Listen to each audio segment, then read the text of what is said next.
Hello YouTube. Beanie from the bedroom here. Bedroom. Your guitar junkie. Yeah, one take Beanie. So the first video I did describing the guitar, the new guitar, the G string was out. No, the B string. B string. So I stopped playing it. And I was playing this Santana tune, which I love. My three guitar players growing up at an early age, 7, 8, 9 years old, was Ritchie Blackmore, Carlos Santana, and then Ace Frehley. So between my 7, 8 year to my teen years, those were the three, in that order. I learned a lot of, figuring out notes on the fingerboard by Ritchie Blackmore, by what he was doing. Not just the smoke on the water, but all his playing. It was almost classical, almost. Then I learned, believe it or not, soul, like how to make the guitar talk like it's having a conversation, from Carlos Santana. How he would, he would say something and then like answer it,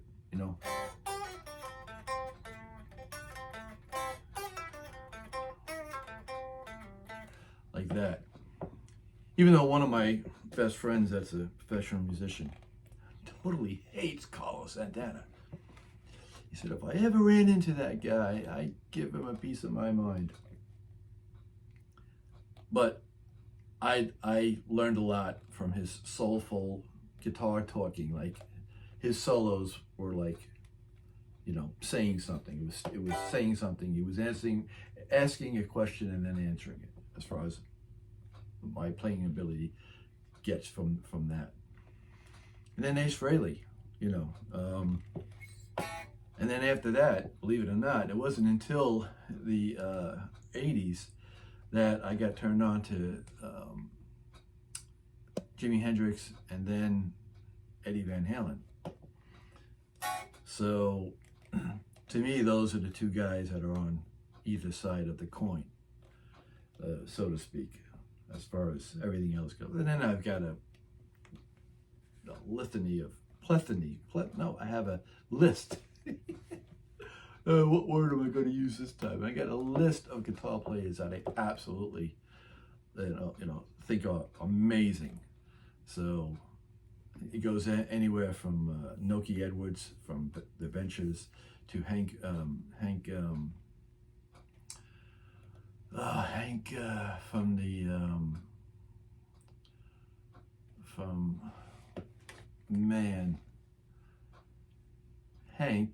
from, what's the English version of the Ventures with guitar? The Shadows, right? So Noki from see, my mind is going, man.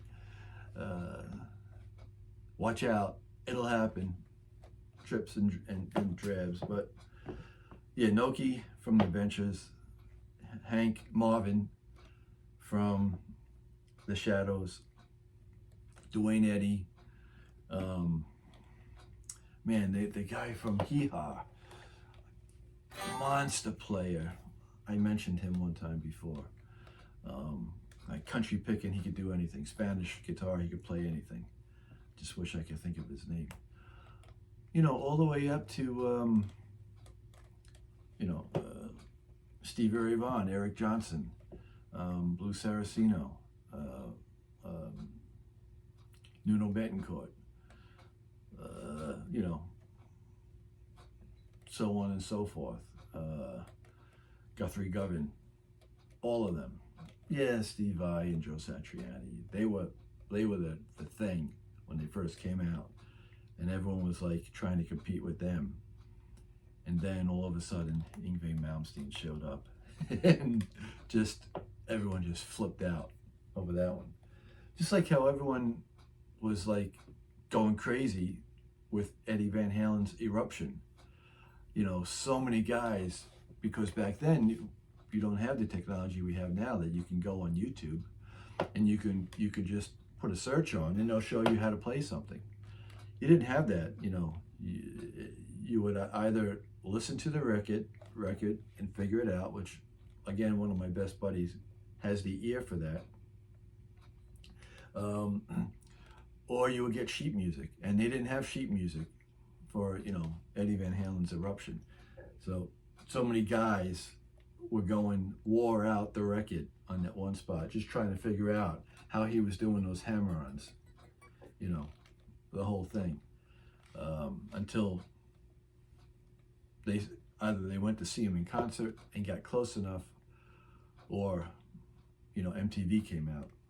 And I remember Hot for Teacher, he was doing it, and I used to play that laying it on my lap and using two hands, and doing that whole thing. And then everyone's like, "Ah, that's how we did it," kind of thing.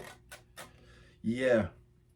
So this here, I don't know what this guitar is really. I traded in my Carbon amp that I just got. I never used. I bought it like 3-4 years ago.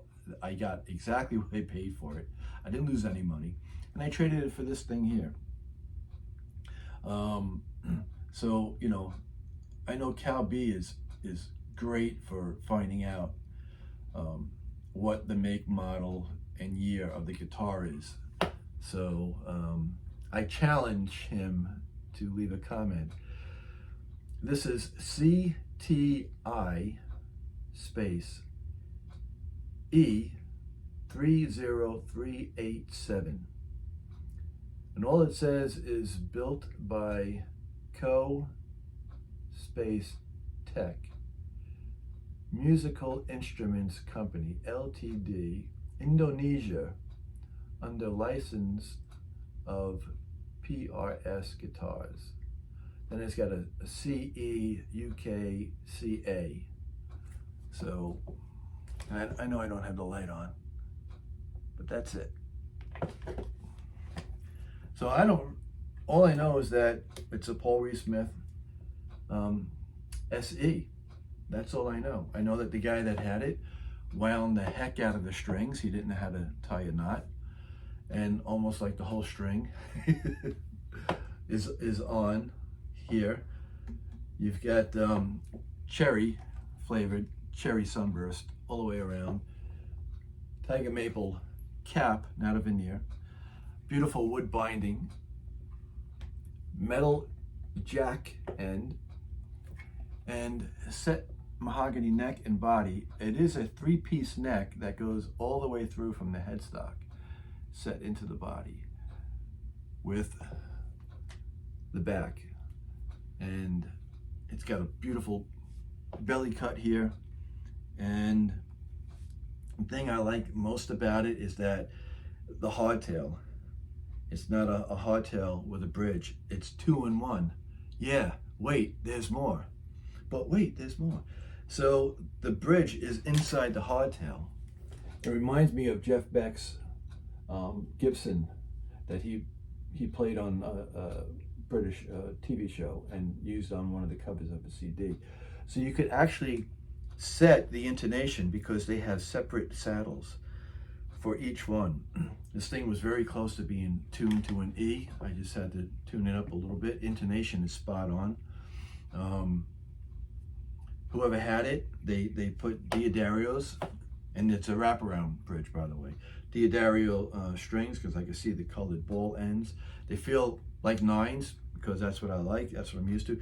They are toast, roached, and rusted to no end. It's I should really replace them if I'm going to keep it right away. You know, I'm going to give it a 2-week kind of thing, like spaghetti on a wall, see if it sticks. But it's got 22 medium jumbo frets on a real rosewood fingerboard. You've got a graphite nut, no locking tuners. That's cool. That's all right. I prefer it, but you know, I could always get them. You've got the acrylic bird inlays. You know what would help, dude? If I did that. Yeah. So sorry. Whatever these pickups are, I don't know, because I bought this used from Guitar Center. The zebra pickups, open face, no covers on it. They sound amazing. I had to lower the bridge because the bridge was super, super hot, and I just wanted to balance out the sound. No pull push, and I say pull push because you got to pull them to push it. I don't know why they even keep those anymore, where you have the push that are even 10 times better. But be that as it may, nice vintage fat knobs that I'm probably just going to keep on here if I keep the guitar, because it's cool with me. So you have volume and tone here for the neck, volume and tone here for the bridge, which I kind of have to get used to, kind of thing, because the angle is a little bit different. And the back, the covers are shielded and the cavities are shielded. 500K pots in here, soldered, hand wired, not that quick clip release junk that's on a lot of Epiphones and some of the Gibsons. So really a real quality guitar here. Oh, and a nice thin neck. It's super thin up here, and then when you get down to like the 7th fret, again, it's not thick, but it's like a C, and it fills out inside your hand, and I could still get my fingers all the way around it. So my Epiphone SG, the natural one, that's the custom shop, that was so fat I couldn't deal with it, so I had to cut that one loose. But this, when I grabbed it in the store, because I was going there to look for another signature Paul Reed Smith that had issues, I picked this thing up because it looked cool. You know, you can't go wrong with a cherry burst. Then I had a pick and I just started playing it cold. I never even plugged it in. I just played it cold, went down the whole fingerboard, no buzzing, no nothing. I'm like, wow, this neck feels really good. You know, the only time I had a neck feeling this good is when I had an American-made Paul Reed Smith. That was, one was like $1,900, and the other one was like $3,400. And they were so purty, I didn't want to play them. So, yeah, this is something that you could play and not worry about, you know, babying it as much. And that's about it. Yeah, I think the first video that I made where the string, because these strings are original, I bent it. I was showing you down here, the Baker Street solo, how I could get all the way down here because of that cutaway. How sweet that is. And you could even see I was playing off the pickup on here. That one there where the string went out of tune and then everything just doesn't sound right. I think I'm just gonna delete that one and post this one instead.